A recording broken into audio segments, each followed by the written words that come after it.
mañana, tempranito a las 9 así, y hacemos como una reunión en la que nos dan un vaciado y vemos los temas del día y elegimos dónde irá cada tema, o sea, cuáles serán el monólogo, cuáles llevará Berto, Ana, y cuál será la perla, que es como un trocito que hay justo antes del monólogo, y se decide más o menos por dónde irá la pieza y luego se reparten, y los guionistas luego nos dividimos en grupos. Nos dividimos en dos grupos, los que hacen el monólogo y los que hacen el resto del programa, las noticias y tal. Los del monólogo tiramos millas porque si no, no nos da tiempo, y el resto siguen la reunión y tal, se reparten los temas, se decide qué se hace cada día, y luego cuando salimos de esta reunión, después del desayuno, pues nos ponemos a currar hasta las 3 por ahí, que es cuando cerramos el guión y cuando tenemos que empezar a entregar piezas.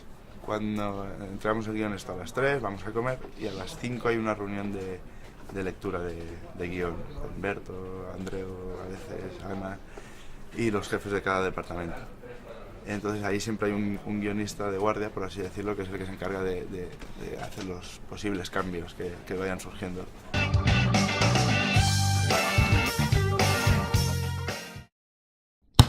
El trabajo que hago en Buenafuente es de gestión de equipos, de coordinación de los jefes de todos los departamentos, aunque en mi caso concreto estoy más centrado con guión, con los que trabajo más de cerca. La estructura que han pensado ellos desde guión, nosotros compramos o no, normalmente se compra porque la autoridad del coordinador de guión es muy importante en este programa.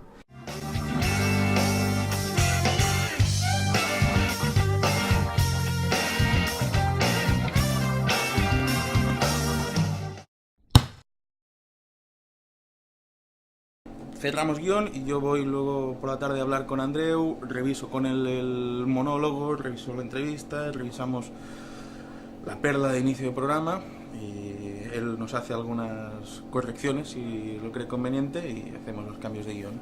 Esto es un juego, al fin y al cabo. Un juego muy difícil, pues te tienes que divertir haciéndolo. Si aquí de vez en cuando no viniera el subdirector vestido como un mujahidín, o sacáramos una pelota de rugby y jugáramos un poquito por aquí por la redacción, si no nos divirtiéramos haciendo tonterías seguramente nos costaría más, pero nos divertimos.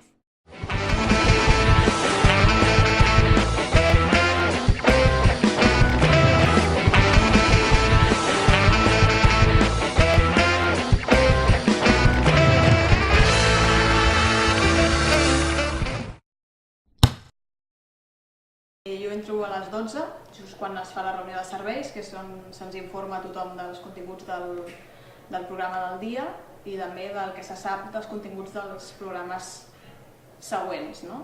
Hi ha un departament de convidats, que el porten 3 persones, que són els que plantegen els convidats de cada dia, que després passa, doncs, diguéssim, l'aprovació o no per part de direcció i de guió, que són els departaments que determinen si aquell convidat doncs, és adient pel programa o no, però si es fa una tria prèvia, diguéssim, per departament de convidats.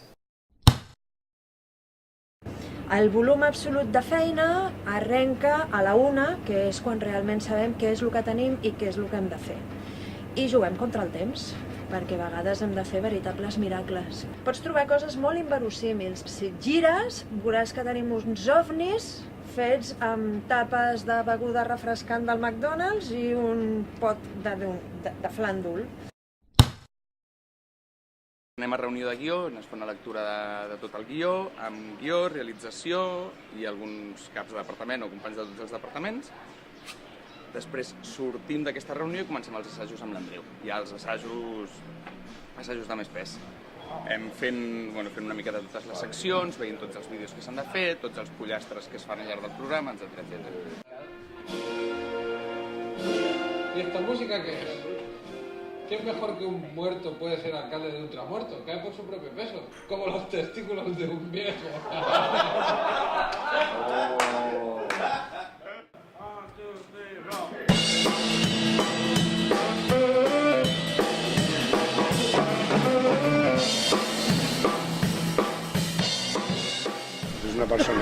És una manera de dir-ho, però és la prova evident que l'home ve del simi, ja ho veureu. es diu Pillo, Sergi, ja el veureu. Desgrava i per això el tenim també. Bueno, i perdoneu, i això, després això, que són... Els músics vineu al lloro, que són una colla de borratxos indecents. No sé què us ha dit el Joan Eloi de mi, però tot el que hagi dit és mentida.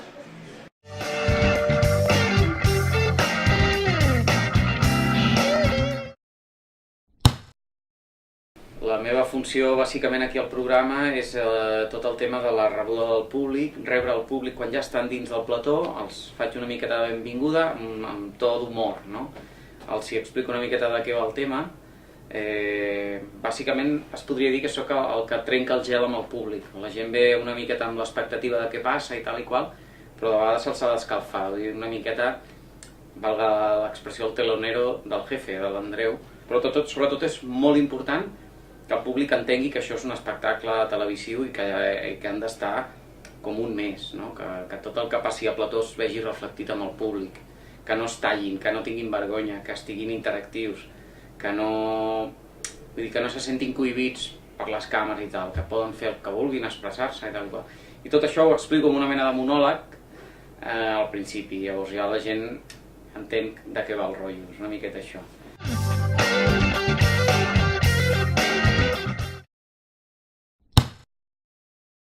Jo arribo, depèn del dia, i normalment havent dinat ja estic per aquí i estic treballant coses meves i tal, o assajos, lectures de guió, però depèn del dia, perquè hi ha dies que hi ha gravacions pel matí o l'horari és una mica variable.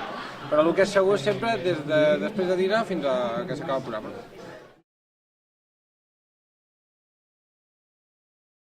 No, perquè no les he sentit gaire tampoc, Es diuen? Vols dir que es diuen? Sí. Hòstia, doncs sí que collons, sí. No, la veritat és que no.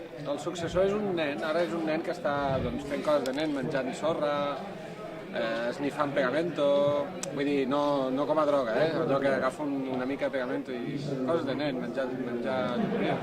Estic maquillat, avui. Vaig combinant, hi ha peces que les porto jo, hi ha peces que me les porten de guió i jo les retoco, vaig fent. És que no m'hi veia ni un any, i em porto ja vora 5. Jo al principi no sé si he anat. No m'hi veig, no ho sé què passarà. Jo de moment estic bé, estic a gust. Llavors, mentre em tractin bé, em donen berenar a la tarda i em paguen pel que faig, jo estic bé. Si això canvia, doncs a tomar pel cul tot, marxo aquí i me'l parlaré a l'Andreu, però com que va bé, estic molt content.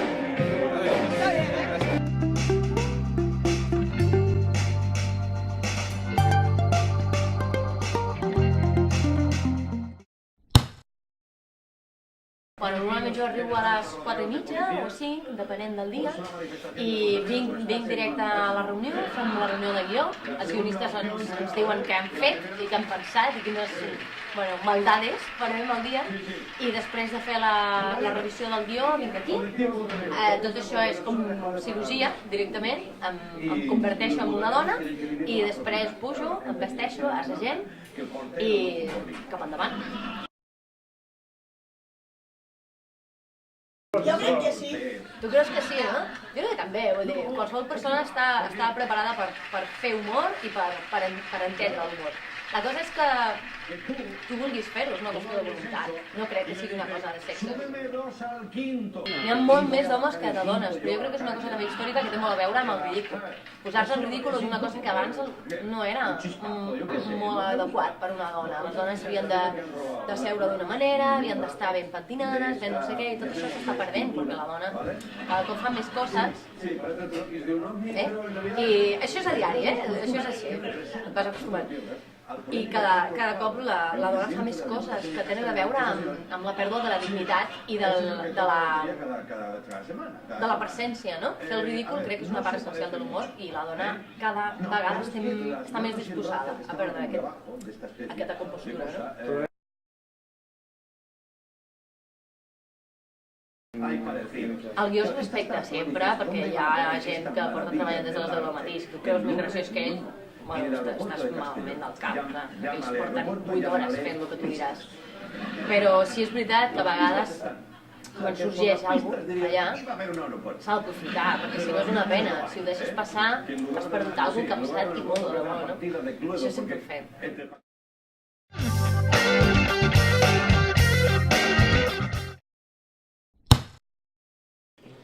Hola, què tal? Bueno, a veure, jo físicament aquí al plató, això que veieu, arribo cap a 5:45 de la tarda, però espiritualment hi soc tot el dia. Quan arribo a 5:45 sí que hi ha una lectura de guió per part meva, 4 retocs, una mica d'assaig, per acabar d'ajustar el programa i després fer-lo, que a fi de comptes és el més important. Per què vinc tan justet? Perquè l'important és fer-lo. Alberto no és que el comparin, és que treballa amb mi i ens realimentem els dos. Jo crec que les comparacions sempre són odioses i en aquest cas són una mica imprecises. Sí, i tant. Primer s'ha d'arribar, No preparis masses coses sense saber si arribaràs. El cas és que aquesta temporada, al juliol, no es compliran els 1.000 programes. Quedarem a 900 i pico. Això hauria de ser per després de l'estiu. Però vaja, el que s'ha de preparar és el programa de cada dia. Cada nit s'ha de fer alguna cosa i cada mes tenir alguns, com nosaltres diem, alguns events, no? Programes especials. I n'hi ha un munt fins al final de la temporada. Això vol dir que hi ha vitalitat. La xifra de 1.000 és més rodona. Què tal? Tot bé o què? Sí, és mon germà. I res, ara vinc, està mort.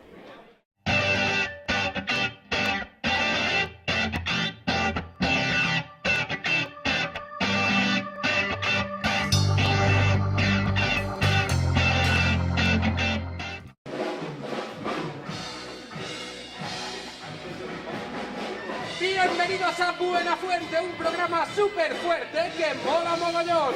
Suspendió un test de la Superpop y fue a reclamar nota Berto Romero. Tiene un tatuaje de Luke Perry, Ana Morgade y hoy David de Jorge y el Chollín. Todo esto, tía, presentado